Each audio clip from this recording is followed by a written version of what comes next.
Oi, gente. Eu me deparei com essa reportagem do Estado de Minas e considero que ela é importante para a gente refletir sobre um problema de comunicação que está acontecendo nessa discussão sobre a invasão da Rússia na Ucrânia. Porque a reportagem traz o seguinte: bancada do PT no Senado apaga post de apoio à Rússia, segundo a reportagem. Mas quando eu fui ler o post do PT é um post crítico da política da OTAN em relação à Rússia. Não significa necessariamente um apoio à Rússia, especialmente não significa um apoio à Rússia no que se refere à invasão da Ucrânia. Esse nível de nuance, né, e de complexidade parece ficar difícil para boa parte das pessoas. É como se você critica os Estados Unidos e se você critica a política da OTAN, necessariamente você defenderia a Rússia. Não. Você pode ser crítico dos Estados Unidos, você pode ser crítico da política da OTAN e também ser crítico da invasão da Rússia, entender que a invasão da Rússia na Ucrânia é uma violação também de direito internacional, é também uma desconstrução da autonomia do povo ucraniano, que deve ter o direito de se autogovernar, de ter o direito de se... Enfim. Então você pode ser crítico a ambos, né? E esse nível de complexidade parece não existir. Eu vou mostrar qual foi a mensagem do PT do Senado que foi deletada e dizer que, na minha opinião, ela não deveria ter sido deletada. E vou trazer também outras falas de outras pessoas do PT nesse vídeo.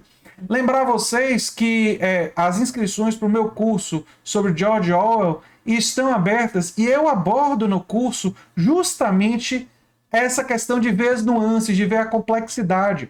O George Orwell, por exemplo, era um fortíssimo crítico do stalinismo da União Soviética, da Rússia, né?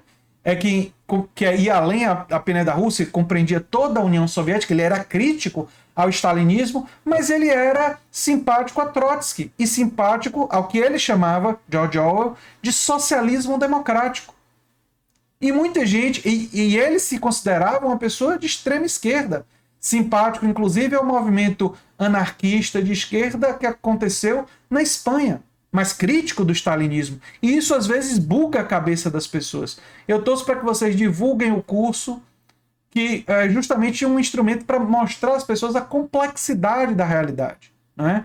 E não se guiar por simplificações grosseiras. Bem, a reportagem diz assim: a bancada do Partido dos Trabalhadores no Senado usou as redes sociais para fazer duras críticas à OTAN. Aqui está correto, fez duras críticas à OTAN. E defender a Rússia, mais ou menos. Defender a Rússia nesse momento parece significar defender a invasão da Ucrânia. E isso a postagem não diz. Isso está na cabeça das pessoas que pensam de forma maniqueísta, binária. Se você critica a OTAN, necessariamente você concorda com a Rússia. Não, você pode criticar a OTAN, criticar os Estados Unidos e também criticar a Rússia, por motivos diferentes. E entender que o imperialismo americano é errado e entender que o imperialismo russo também é errado. Que o imperialismo, atitude de imperialismo, de tentar mandar nos outros países, de atitudes de guerra, de você invadir, de você produzir violência que tem morte de civis, isso daí você pode julgar e como uma coisa moralmente indefensável. Enfim, a mensagem deletada foi essa aqui. Nota oficial: o PT no Senado condena a política de longo prazo dos Estados Unidos de agressão à Rússia e de contínua expansão da OTAN em direção às fronteiras russas. Trata-se de uma política belicosa que nunca se justificou dentro dos princípios que regem o direito internacional público. Eu concordo com a postagem. Eu também sou crítico dessa política. Aliás, já disse aqui no vídeo que as lideranças internacionais deveriam fazer uma declaração de que a Ucrânia não vai entrar na OTAN, como uma forma de tirar esse argumento do Putin. Eu falei isso desde o meu primeiro vídeo sobre o tema, porque eu não concordo com a Ucrânia fazer parte da OTAN. Entendo que isso tende a tornar o conflito lá ainda maior, né? Tende a dificultar a situação, né? Mas a repercussão dessa mensagem foi muito ruim, porque nesse mundo binário, desse mundo maniqueísta que nós vivemos, que é capaz de gente nos comentários aqui postar um comentário maniqueísta que não vê a complexidade da realidade, né? Aliás, que alguns dos meus vídeos têm tido comentários maniqueístas de bem e de mal, né? Nessa situação não existe bem e mal, a não ser que você trate dos princípios como bem, né? A defesa de autonomia, a defesa da paz, a luta contra a guerra, a gente querer ser contra conflitos armados, ser contra a morte de civis, isso como bem, ok. Se você falasse de princípios, ok. Mas se você falar de atores políticos, não tem bem e mal nessa jogada, né? Mas enfim.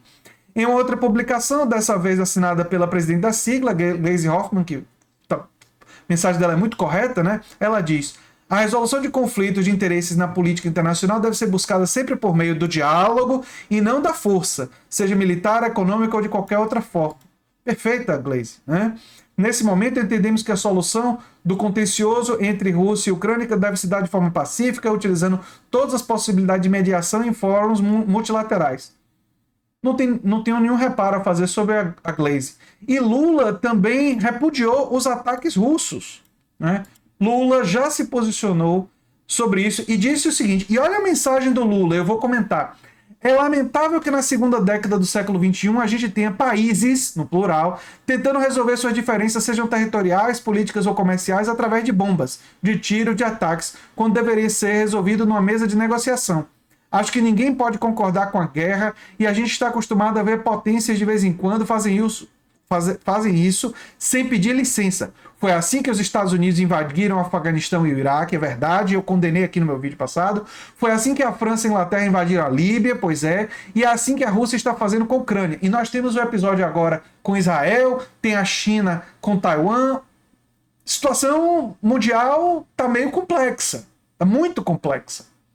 E alguns países parecem estar querendo aproveitar essa confusão para fazer isso. E aí ele acrescenta, né? Apontou Lula durante a entrevista à Rádio Supra e disse: é importante que essas pessoas aprendam que a guerra não leva a nada, a não ser destruição, desemprego e fome. O ser humano tem que tomar juízo, resolver suas divergências em uma mesa de negociação, nunca em um campo de batalha. O ex-presidente também criticou a ONU por não ter agido com maior representatividade na questão. A fala de Lula é corretíssima. Mas a fala dele, e vocês perceberam aqui pela fala, e aí já deve estar, inclusive, a equipe do Lula falando com ele sobre isso, olha, tem que condenar a atitude da Rússia, assim como outras atitudes imperialistas de outros países que realizaram isso no passado e continuam realizando no presente. E defender a diplomacia. O posicionamento do Lula aqui é absolutamente correto. Aliás, a maioria das lideranças progressistas tem se posicionado de forma correta, né? Eu não vi ninguém das grandes lideranças se alinhando à invasão ou querendo defender a invasão. Se teve, vocês deixam aí nos comentários que eu vou querer averiguar se teve alguém querendo defender isso, né, do campo progressista. Mas, enfim, é muito sério, gente, é muito complicado mesmo, que nós estamos vivendo um período, e eu acho que isso talvez seja da característica dos seres humanos e tal, mas eu como professor, eu como cientista, tenho que lutar contra isso, dessas visões maniqueístas de bem e de mal. Essas visões que tem uma parte da esquerda que, pelo anti-americanismo, pelo anti-imperialismo americano, quer se solidarizar ao imperialismo russo. O Putin, que inclusive não é de esquerda, viu? Ele é conservador. Embora seja difícil aplicar o conceito de esquerda e direita para o Putin, porque ele usa, em geral, aquilo que mais avança os seus interesses e não é tão dominado por ideologia. Mas quando você vê em várias questões importantes, o posicionamento do Putin é absolutamente conservador, né? A Rússia, sob a sua liderança, não se transformou um polo de progressismo e está reprimindo manifestantes, né? Está reprimindo manifestantes, o que também é condenável, né?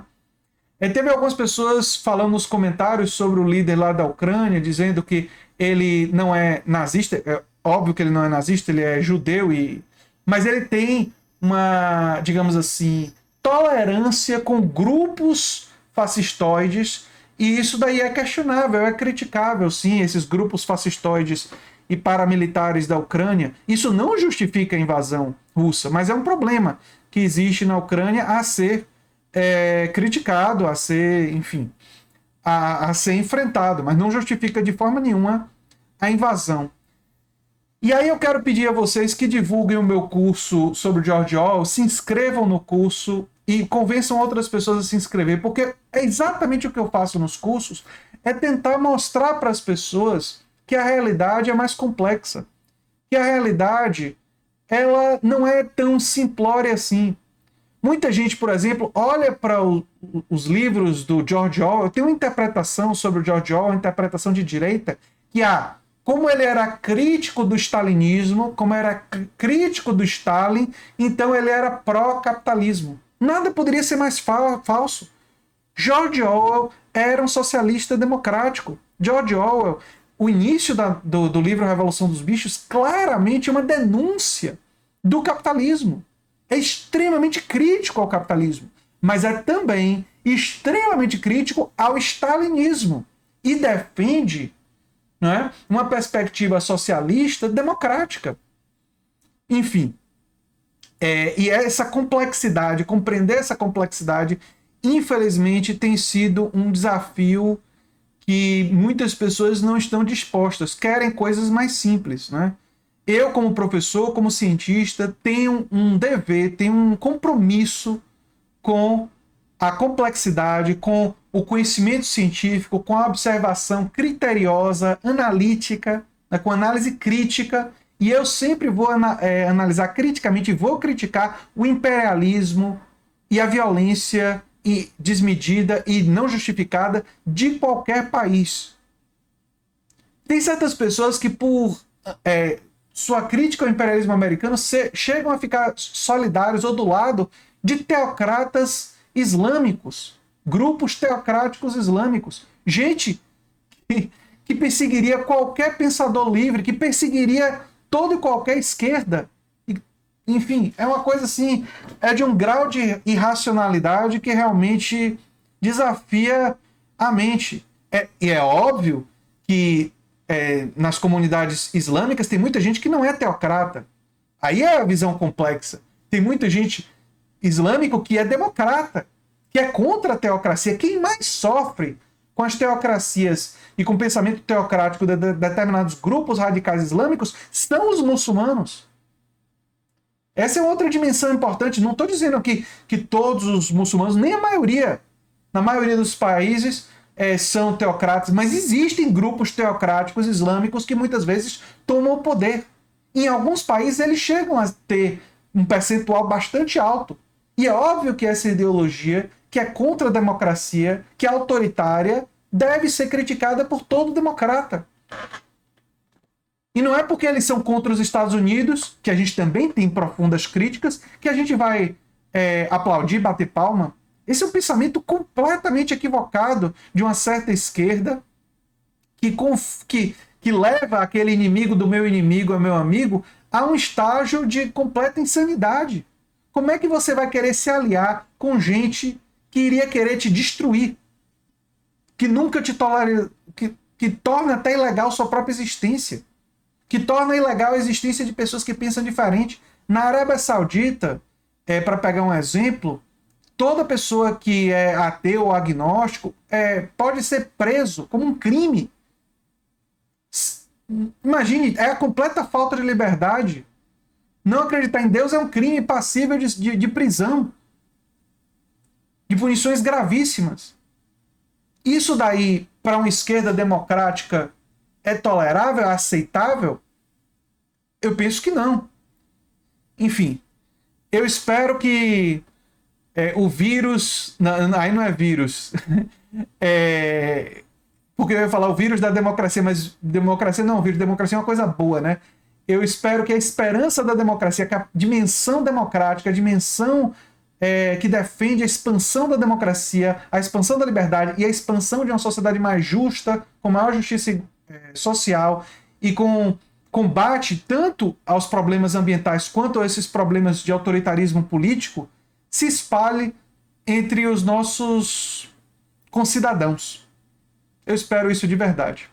E é o que eu tinha para falar sobre esse assunto. Eu sou André Teixeira Jacobina, o canal Nova Máquina do Tempo. Se você gosta do que a gente faz, peço que você se inscreva no curso de Orwell, divulgue, que é muito importante para a gente superar esses maniqueísmos toscos, né?